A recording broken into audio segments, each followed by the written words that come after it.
Hi, today I'm going to read Fudging the Books. Chocolate. Is there anything not to like, love about chocolate? And it's February, so it's National Chocolate Month, which means I can focus the Cookbook Nook's theme on chocolate. Heaven. I plucked a homemade chocolate cherry bonbon from a bowl sitting on the sales counter and popped it into my mouth, relishing the burst of flavor. Yum. Definitely not poison.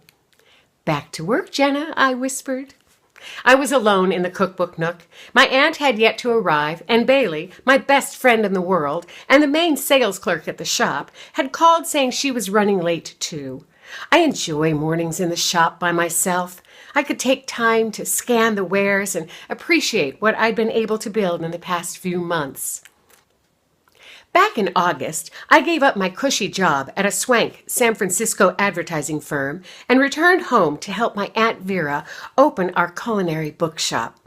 I am so proud that, with my aunt's financial backing and my marketing expertise, we have created this must-visit haven for foodies and lovers of cookbooks. The floors are filled with movable bookshelves, upon which sit hundreds of cookbooks with tasty titles. On the shelves along the walls are colorful arrays of cooking utensils, salt shakers, pepper mills, aprons, and more. We fashioned the rear corner as a young cook's area where kids and their parents could sit and even do crafts. My aunt, who loves to tell fortunes, set up a vintage kitchen table near the front entrance where she offers occasional readings.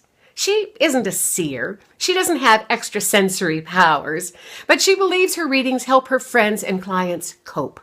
I'm not a believer, but I would never tell her sharing her passion is out of the question.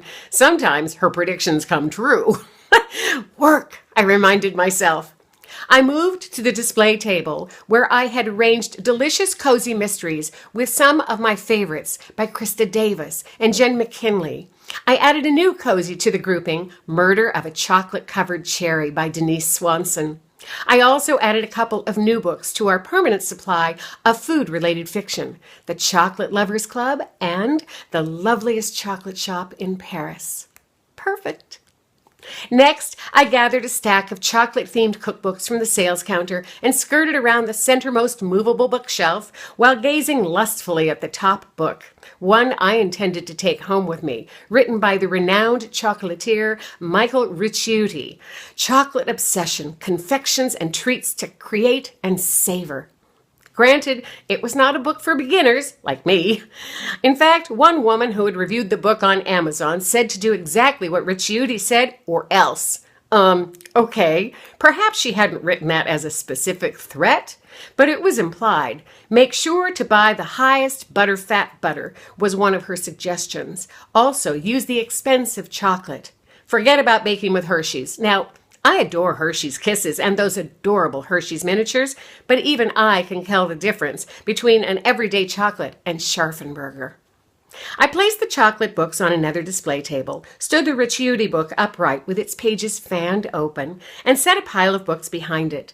I laid out other titles like Crazy About Chocolate, More Than 200 Delicious Recipes to Enjoy and Share. The cover alone with a dozen mouth-watering mini chocolate eclairs would sell that book in a heartbeat. And Absolutely Chocolate, Irresistible Excuses to Indulge. Its sinfully all-chocolate cover was great as well.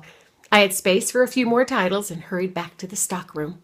When I returned carrying a stack of books that reached my chin, a 40-something woman with sleek black hair, one of our regulars, rapped on the front door, which I'd propped open. I love crisp, fresh air. She wiggled her fingers. Jenna, are you ready for a few customers? It was almost 9. Sure. Can you help us? She and 2 friends made a beeline for the paleo diet section of books. I followed. Paleo, she said matter-of-factly. Can you explain the regime to us? Although it wasn't my preferred way to eat, I savored carbs. I knew the basics. Paleo involved eating the way cavemen did, which meant consuming only things we hunt, fish, or farm. Sugar-packed cereal and pasta made with white flour were out. P.S. I really liked fettuccine Alfredo. Thank you for joining me today. I hope you enjoyed this reading from Fudging the Books. If you're interested in learning more about the story or about where to buy it, check the links out below. And if you want to learn more about me, also check the links out below. You'll see my website. Again, thanks for tuning in.